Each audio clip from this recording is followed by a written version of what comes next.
Hello, this is Mickey Desai, one of your hosts for this episode of The Thing About Cars. Around the table today, we've got Dawn. Are you there? Hello. And Beka. Hi. And Ben. Hello. All right. What we're going to do this time is to start right out the bat with a moment of Grand Trivia Auto. And I'm sitting here thinking this question sounds awfully familiar, and I can't determine if we did it here on the show or if it was something that we had in one of my regular trivia games that I do with my weekly trivia gang. The question is, what state boasts the most turnpikes? Is it Oklahoma, California, New Jersey, or Pennsylvania? Well, let's just think about that. And I don't think that's going to be hard. Yeah, I don't think we've covered this one here on the show before. Can you repeat it again? Sure. California, New Jersey, Pennsylvania, or Oklahoma? Okay. Are you cheating? Are you cheating? No, not cheating, but having been in all of those states and gone to college in Pennsylvania, I've got my biases. Yeah. Where'd you go to college in Pennsylvania? Penn State. Oh, okay, very cool. Right smack dab in the middle in Center County, the absolute geographical center of Pennsylvania. Yeah. Well, you also said boasts the most. So it doesn't necessarily mean that it has the most, just that they talk about it the most, right? Yeah, I don't know about that. You still have to have most. No, there's a lot of people that boast about things that aren't true. Yeah, we're not going to talk about that at the moment. I don't think anybody. Right. I don't think anybody boasts about turnpikes except for the state revenue people. Yeah, right. That's right. Exactly. We have a listener question. Okay. And Beka, can you remember the listener question we did on the last episode? Was that Brian's parking light issue? Yeah, on the Honda Odyssey. Yeah. So I have something of an update about that one. Oh, okay. Brian finally took it in to see a tech, and this is a really sort of sad update. And his normal technician is actually closing up shop. He says that he's not getting customers anymore, and it's just a matter of time before the landlord kicks him out of the building that he's in. Oh, and so he's looking for another technician, but the upswing, if there is one, is that they think they've isolated the problem down to a control module or a relay. And there is, in fact, a control module underneath the dashboard. And they're thinking not even one of the relays for the front of the car, but one of the relays that sort of covers the back end of the car. Mm-hmm. Like the lights turn off when the cargo door is open, that kind of thing. Mm-hmm. So they've narrowed it down a little more, but no real answers yet. And the sad news is this poor guy is, apparently going to lose his shop. So, but hopefully he'll be able to keep his tools, and hopefully on the other side of this madness, then there's a ray of light for everybody involved. And, that's just awful. Yeah. And it's interesting. So I took a little drive and rode by Mickey's house, and he pointed out that one of my lights was out. That was the parking light. So it's another to-do list on my little convertible. Yeah, we were sitting there examining the whole European parking light thing, and I realized that one of her lights comes on when it shouldn't, and one of them wasn't coming on when it should. And it could just be a wiring issue, but... and that reminds me of something. I don't want to get on a real tangent about it. I just want to rant for about 5 seconds. People who have vehicles, the European vehicles who have these fog lights, really need to become aware of how bright they are. Not so much the front ones, but the rear ones. Oh. I've seen Land Rovers and Mercedes that are running with those fog lights on, and the rear ones, despite being a red light, are very, very bright. They're designed for places in parts of the world where you really can't see much because of the fog. Yep. And all they know is they're turning on their fog lights. They're making a couple little lights come on the front. They don't know that they're turning on a really, really bright rear light. And they can be dazzling. So you folks out there with these cars, check this stuff. Turn them on and go around and look and see. Well, and you're calling them fog lights, but I always thought the rear lights, when I had the Volvo and it had that European option, that was referred to as a snow light. So you could put it on during a snowstorm. Well, same diff. Yeah. Same difference. Yeah. You want to be seen, and you want to be seen really well. It's a safety precaution. And right. Well, it's a fog light for other people to see you, not for you to see through the fog. Yes, exactly. And in conditions where it's not needed, it's really dazzling. Right, exactly. So, Dawn, beautiful car. It was very good to see you and your husband. And now, of course, I won a Mercedes convertible. It just looks like a ton of fun to drive. Oh, it's so much fun. And I was telling you all, we on our recording that didn't record about my hydraulics for the hood and the trunk.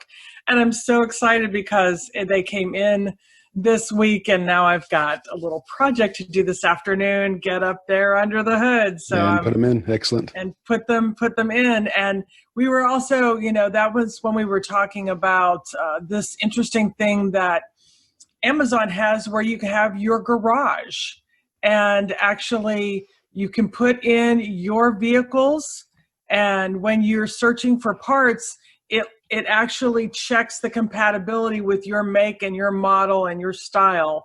And I thought that was really clever, because then you don't have to keep returning things. But at the same time, I'm terribly sad that this particular repair shop is going out of business, because then I worry that now I've ordered these necessary, items for my vehicle and to do it yourself. And now this guy's going out of business. It's sad. Really sad. Yeah. Well, let's see if we can help my friend Alice out here. Alice writes, she says, I have a base model 4-cylinder Honda Accord, 2014, she says, with about 117,000 miles on it. I'm just going to quote her. She says, I was recently told that I may have the beginnings of both a valve cover gasket leak and a rear main seal leak, but that it was not a matter for immediate worry, as they were both relatively minors in quotes, and could, with slightly more scrupulous oil dipstick monitoring, watch this carefully until my next oil change and address them both, or do one at a time. Apparently, she says her technician mentioned doing the valve cover gasket first, and then seeing if the evidence disappears. And the evidence in this case is apparently oil streaking across various parts of the undercarriage. She says, this strikes me as alarming because I never noticed any oil puddles of any kind when I pull out from my parking space every day. I'll admit to being a bit too plump to wiggle under the car to check for leaks myself on a regular basis, and long-handed adjustable mirrors are surprisingly difficult to find these days. How would one check for either of these leaks without benefit of a vehicle lift? And we had some good discussion when we covered this question before and just failed to make that recording. And my original response to Alice was, well, you may not see the leak. You may actually smell it first. And just wanted to see what you guys thought. Well, if it's above the exhaust manifold, yeah, you could smell it. Yeah. And I think the valve cover gasket may actually be doing exactly that. Yeah, and that's the easier one to fix, thank goodness. Yeah, thank goodness. But the rear seal, it kind of surprises me that would be leaking, and that she would not see that on her driveway or her garage floor. Yeah, it was significant enough to notice that there's a leak. Yeah. Yeah. And you don't really want to I think it is serious. I think if you've got any fluids leaking from your vehicle, they're needed. So you don't want to be running low. Yeah, that's right. I've always said that any oil leak, even a minor one, is potentially a serious problem given enough time. Definitely. Yeah. Oh, yeah. Yeah. Definitely. And I think last time we had talked about using one of those or some of that dye additive. None of us had tried it out yet, but like with other fluids in the vehicle, you can add dye to it and then see where the leak is coming from. Mm-hmm. Right. But, maybe from the top end, it's a little more simple to do if she actually just takes a look around the valve cover gasket and maybe looks for something like a stained, burn stains on a manifold covering or something. That might be easier to spot. Otherwise, I think in her case, either she gets a long-handled mirror or she simply keeps an eye on the dipstick. Right. Which is something I was going to say, Beka and Ben, this brings up another question, because I think you guys are so technical, is how clean should you keep your engine so you can spot things like that? Well, that's kind of a matter of taste, personal and there's preference, and there's a little bit of subjectivity to that too. Older engines are going to be dirty. It's kind of a fact of life. Now, how much effort you want to put into this is another question. Now, the dirt can be your friend too, though, because it will absorb some leaking liquid, and you'll see a wet spot in the dirt. Mm-hmm. Ah. Now that's interesting. Yeah, that is interesting. I now that I'm thinking of looking at my engine, you're right. You can definitely see when things going awry. So I'm never going to wash anything again.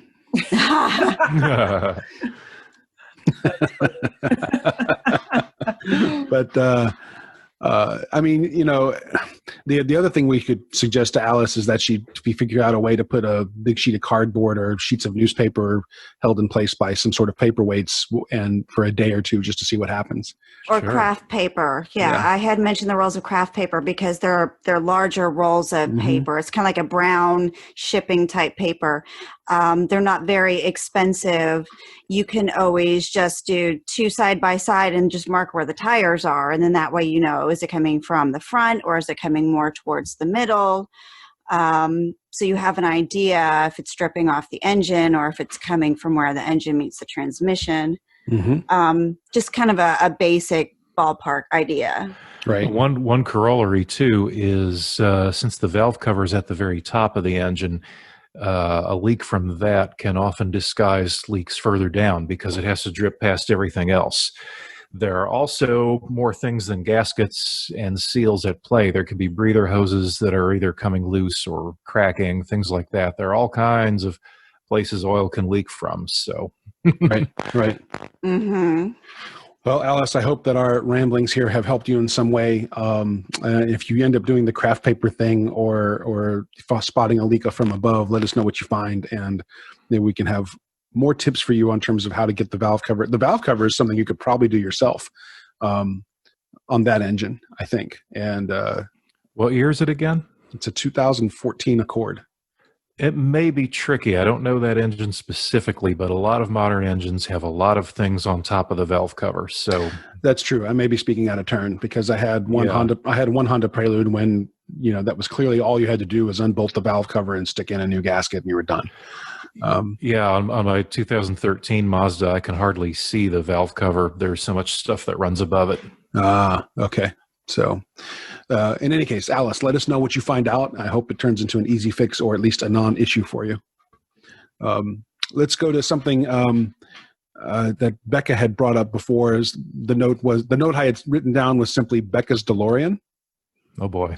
Oh yes, and we also need to go back on the topic with the Equus too. Right. Yeah, you were having a moment there. Yeah. I was having a moment where? With the Equus. Well, I was sharing the Equus news for you guys, if you recall. It was good news. Go ahead. And I'm trying to, dagnammit, I'm trying to pull my stuff back up again, and it is arguing with me here. Hold on, bear with me. Well, let me sit here and ramble about Equus for just a moment. Or just tell us about the DeLorean. Well, because there was information that I can't remember. All right. So anyways, I will just wing it. There you go. See, now my brain's just going to go and not think about it. I was trying to look up little known cars, and one of the ones listed had been DeLorean, but they were supposed to be current car companies. And apparently because of the leftover stock after DeLorean was shut down, I don't know, everything was auctioned off or whatever. And I don't know how it gets to be so many years later, but someone had bought it out, and there are actually currently DeLorean dealerships out there. What they had started doing was making parts, which I believe led to, I'm not sure how much of it are actually new vehicles. It might just be rebuilt. I can't recall exactly. But yeah, I found that really interesting that this guy bought out DeLorean and he's been opening dealerships. There's actually, the nearest one to us is down in Orlando. Yeah. Wow, I see this. I've got chills. This is so exciting. Yeah, it's a guy in Houston. Yeah, look at this. It says relive the dream. Yeah, it's a guy in Houston who several years ago not only bought the rights to the name, but also bought remaining stock of parts that had been in storage since the factory closed. And one of the things he's been doing is he's been able to make new cars out of existing parts.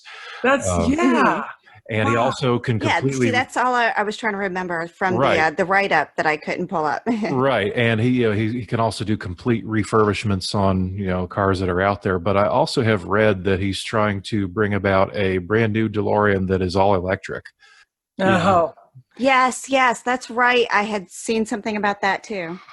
We were watching Back to the Future yesterday, and it's wow. This would be fascinating.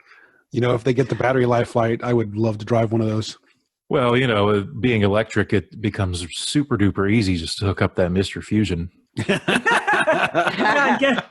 And put all those beer bottles in the.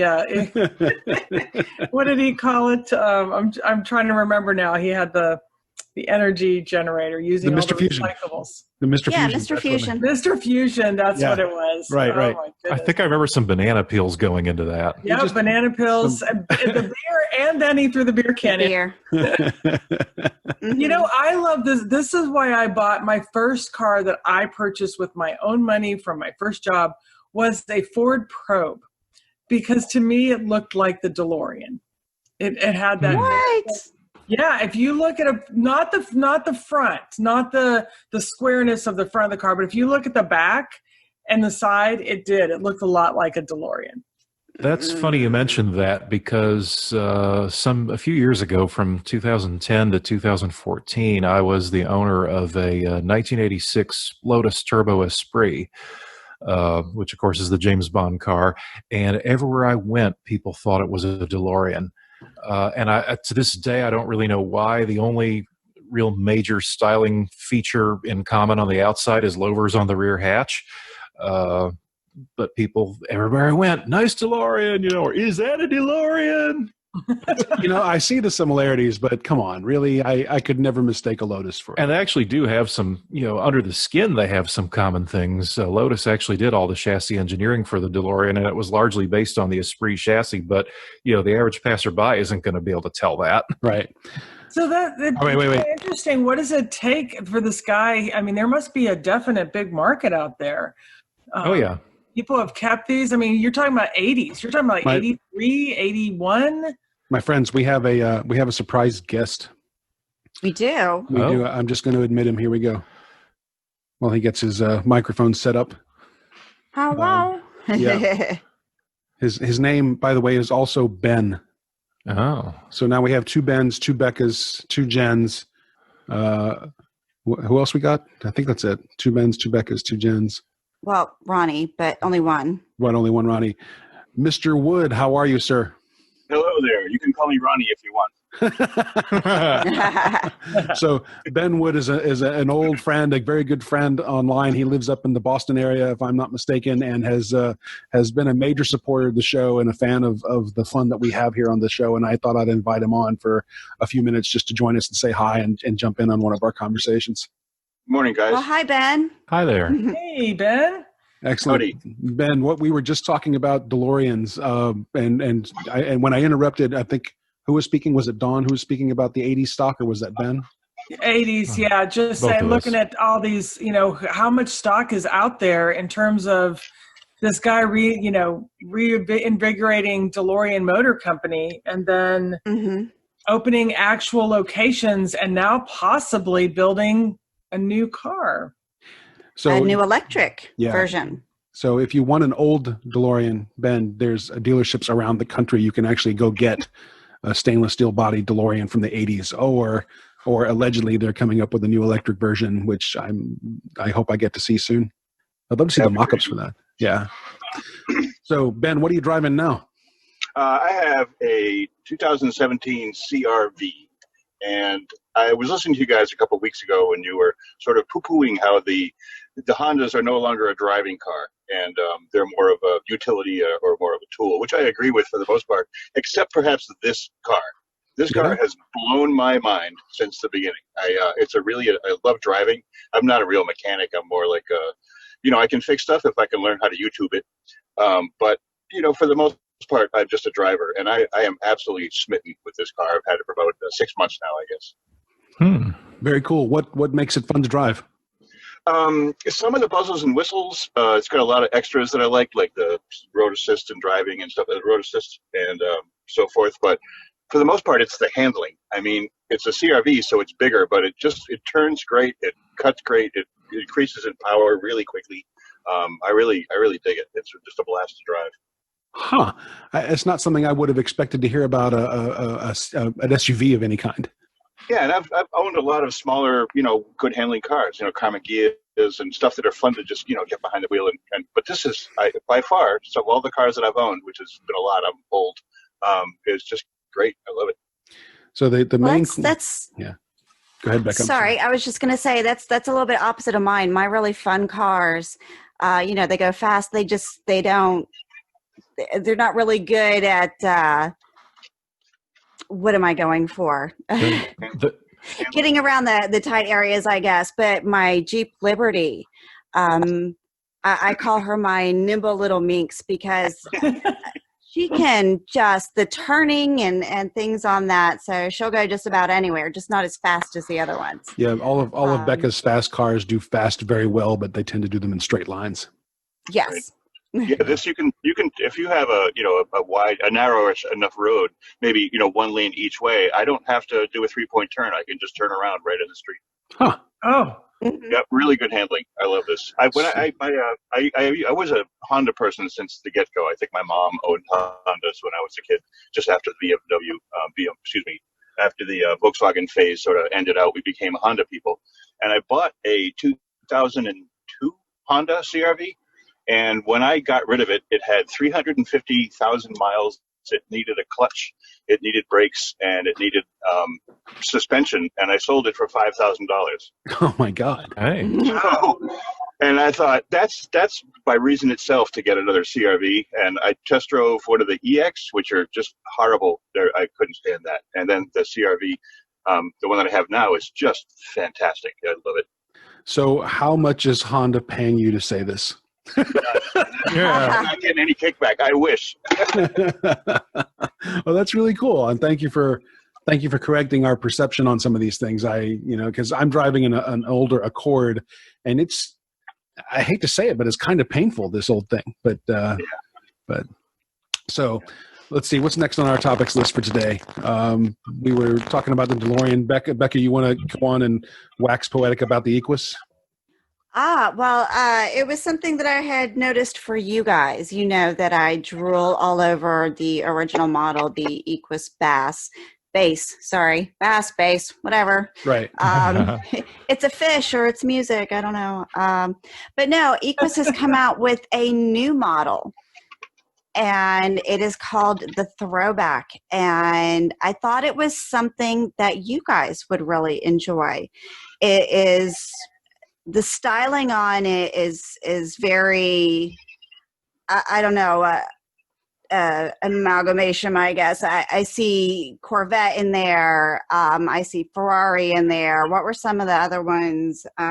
There's shades of a lot of different things in that picture. Yeah, and I've looked it up since then, and it is, in fact, a modified C7, which is not a ding against it by any stretch, because that's a pretty competent car. But, yeah, it's really something to look at.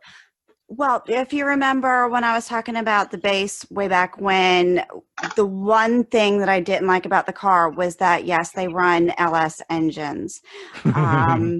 Really wasn't happy about that part of it. But because it has more of that, I guess, European flair, I thought you guys might really like the new one. Yeah, it's pretty for sure. Oh, very it's nice. Beautiful. I like that little fin running down the top of it. Ben, have you ever, the spine, I was calling it, yes. Right. That's woof. Ben, you ever driven a Corvette? I don't think I have. How about Ben, our other Ben? Yeah, a friend of mine was dating a girl who had one, and we took it out for, I guess, a 2-day drive. It was a blast. Yeah. It was an older model, yeah. I was technically born in a Corvette. I'm actually surprised I haven't, given how many people I've known who've had them and how many of them I've been around. My My grandfather had a few of them, but that was, he passed away shortly after I started driving, so I never got to drive his. So I drove a Corvette when I worked for a car dealership in Atlanta many years ago, and it was a trade-in. So it was like this old, I don't know, beat up 80s era C3 or C4 Corvette, and it was junked, right? It was clearly in need of some serious help. But in spite of it needing some serious help, that thing had still just savage power. Oh, and yeah. I was kind of shocked at how much was under the hood of that now, what's regarded as not a very nice Corvette, you know. And the other neat thing about them too is they made them in such numbers, and they change generations every few years, and there's always that trade-up factor when a new one comes out, which means that if you want a used Corvette, the world is your oyster. Yes. You can get a lot of bang for the buck out of a used vet. I have a friend who bought one 4 years ago or so. I forget exactly, but it wasn't that old. It was just the one prior generation, and he got it for $13,000-14,000. Oh my gosh. Yeah, and this is a car that was probably several times that new. Yeah. Has more performance than most people know what to do with. Yep. And it's made by a major manufacturer. It's pretty reliable, and there's a lot of support for it. So Yep. if you're looking for bang for the buck for a sports car, you really can't beat a used Corvette. Right. Well, let's switch gears here, so to speak, and move on to our next topic here. Ben, you put something on your list that you had written down: dangerous driving during COVID-19. Oh, yes. Well, this is something that I've noticed from a few different viewpoints, and I've done a little reading about it, and it's true apparently. And the bottom line is that while driving is down during the pandemic, accidents and injuries and things like that are up. It doesn't make sense on the surface, but because the roads have been so much less occupied, that a lot of people have taken that as an excuse to do more crazy things. Huh. And in fact, during the first few weeks of it, when the roads were at their emptiest, I was noticing at night I could hear a lot more street racing near my neighborhood. Yeah. In fact, there's like an industrial park isn't quite the right word, but like a business park type place, probably a quarter mile from me, that I think some of the racers go to at night. And the first couple of weeks of the shutdown, all I could hear was engines screaming from that direction at about 11 o'clock. Yeah, my wife lives near the interstate, and we heard the motorcycle races going up and down the street at that time. Oh yeah, it was. And on one of my. That's strange because the insurance companies were giving us all, rebates. Yeah, because overall, yes, fewer miles are being driven, and even though incidents are up due to the overall decrease in traffic, they're probably still not paying out as much. And I'm sure if they catch word that your accident is due to racing, they probably won't pay anyway. Right. Ah. So Ben street races in his CRV. Oh. Ben's muted at the moment. Yeah, no, I noticed that the people who are on the highway now are driving so much faster because there's no cops on the road. They just started to pick up in Massachusetts about a week ago. We started to see a lot more cops on the road, but up until then, there was nobody. You could do 90 without it. I just realized that my cruise control maxes out at 90. It won't do anything over that, which is a little disappointing. See, I've got cops crawling out of the woodwork everywhere out here. Yeah. Yep. Friday, I could not believe there was a cop at almost every egress, ingress to the highway. Well, it varies by state. I'm still doing my business road trips, and I know a couple of weeks ago there was a stretch between Nashville and Knoxville where 90 was about the average people were doing. On the other hand, I think it was last weekend, or no, maybe it was week before last as well. In North Carolina, the highway patrol was out big time, but then in South Carolina, nobody. Georgia, nobody. Right.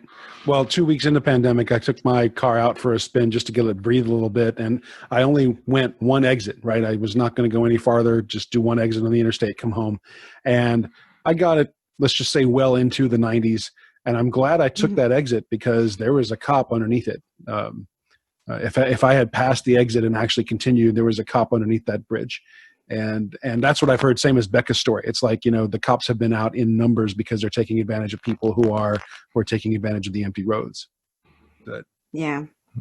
Although Friday in Atlanta during the day, it was jam packed downtown. I mean, it was bumper to bumper on the connector. Really? Yeah, and I was there between 1 and 3:30, or 1:30 and 3:30. Driving, I had to drive up to Marietta and then go back through Buckhead, and I was really shocked at how much traffic there was. Yeah. Could that have anything to do with the certain unrest going on right now? I was trying to figure that out. We also had a VIP in town from the White House. Yeah, that was probably. But I know that he landed at 10 and he got to Buckhead by 11 and wasn't leaving till after 7. So, but it was really strange, though. It was very much your Friday afternoon traffic. And there was a lot of out-of-state plates. So I thought maybe people are coming or going from holiday, from the Memorial weekend, back and forth from Florida. It was very interesting. It was packed, and there were a lot of out-of-state plates. Huh. Well, I hope people are careful out there, no matter what they're doing, no matter what they're driving. We're down to a 7-minute warning here, so I'm going to do the trivia question while we still have Ben on the line with us. The trivia question is, what state boasts the most turnpikes? It's not what state boasts the most about their turnpikes. What? But that's different again. So the question is, what state boasts the most turnpikes in general? The choices are Oklahoma, California, New Jersey, and Pennsylvania. You guys want to make your guesses? Beka, what do you think? I'm sorry, I hear the word turnpike and I get New Jersey going through my head. But since you clearly don't want me to split hairs on this, I'm thinking that it's probably something a little less obvious, but I'm still going to go with New Jersey. New Jersey's a decent guess, that's for sure. Absolutely. Ben, what do you think? Ben Lauer, what do you think? Well, I feel like this will be incorrect, but I still feel I need to say Oklahoma. Oklahoma? Okay. Our other Ben, what do you think, Ben? I think Pennsylvania is correct. You think Pennsylvania? And Dawn? I'm going to have to go with Pennsylvania. It's my family's home state. I've been on all the turnpikes. I've paid for all the turnpikes. I went to college at Penn State.